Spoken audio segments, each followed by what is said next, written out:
Le pas de côté de l'esprit humain.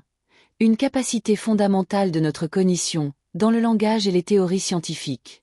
Dans le langage, la dualité entre ce dont je parle et ce que j'en dis renvoie à la distinction entre le référent, l'objet du monde, et le signifiant, les mots que nous utilisons. Voir c'est bien, voir et entendre c'est mieux, ce dont je parle, voir, ce que j'en dis, voir et entendre c'est mieux. Le chat miaule, le chat est ce dont je parle, j'en dis qu'il miaule. Ce décalage permet la métaréflexion, pouvoir parler du langage lui-même. L'abstraction, dépasser le concret pour formuler des concepts. La distanciation, observer nos propres pensées comme objet d'analyse. Cette capacité à distinguer la chose et le discours sur la chose est au cœur de notre faculté symbolique.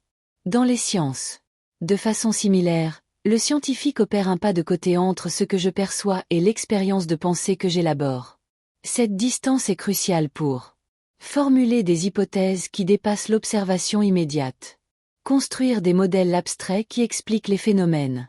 Effectuer des expériences mentales qui anticipent des résultats potentiels.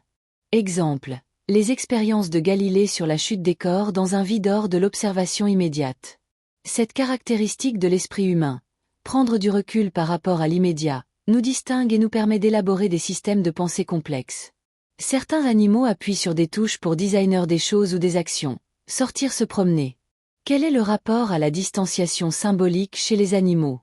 Chez les animaux, la relation entre le référent, la chose, et sa représentation symbolique est fondamentalement différente de la nôtre, même lorsqu'ils utilisent des systèmes de communication rudimentaires comme des touches.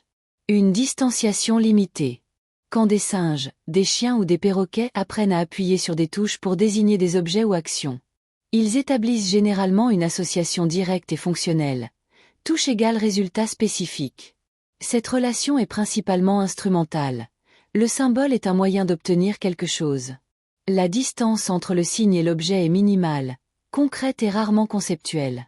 Contrairement aux humains, ils ne semblent pas développer spontanément la capacité à réfléchir sur les symboles eux-mêmes, l'aptitude à créer de nouveaux symboles arbitraires, la compréhension du caractère conventionnel des signes.